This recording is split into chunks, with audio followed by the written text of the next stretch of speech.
SJAC's latest report follows the paths of 30 missing Yazidis who were trafficked into Syria by ISIS, providing new prospects into the search for missing Yazidis. My name is Tina Kharsan, and I'm a policy officer with the Syria Justice and Accountability Center. And this is a new series providing you with the most essential information about our work. SJAC's report on missing Yazidis in Syria is one of the most in-depth reports on Yazidi captivity. The report's investigative method provides new prospects for identifying the fates and whereabouts of missing Yazidis. During the ISIS genocide of Yazidis in Iraq, it is estimated that 6,800 Yazidis were enslaved by ISIS and taken to Syria. Unfortunately, after the territorial defeat of ISIS, many of these Yazidis remain missing, and their families continue to look for them despite lacking resources or connections inside Syria.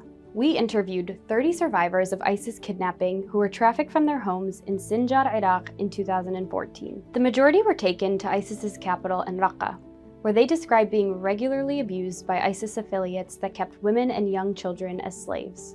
While in Raqqa, Yazidis who were killed in ISIS custody or by coalition airstrikes may have been buried in established cemeteries, some of which are near hotspots of Yazidi captivity. This may make it easier to locate their remains and conduct forensic investigations. Through these interviews, SJAC also learned that as ISIS lost territory to the global coalition to defeat ISIS, Yazidi captives were transferred from Raqqa to Deir ez-Zor Governorate, and finally to Baghuz on the Iraq border, where ISIS was finally defeated in 2019.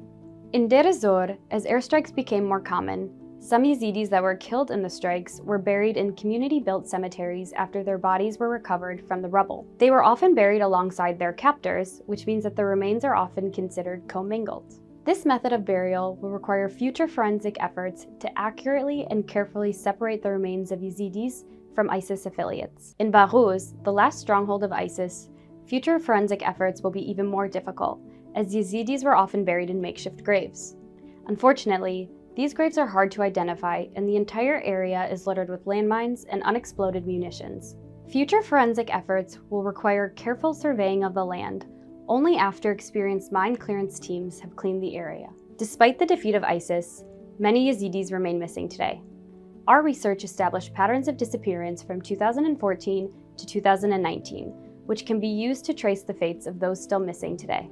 SJAC's report focused on the forensic aspect of the search, which we are doing alongside our partners at the Syria Missing Persons and Forensic Team. However, many missing Yazidis are alive today and are being held by ISIS affiliates or detained alongside ISIS members in coalition prisons or in al-Hol or Roj camps.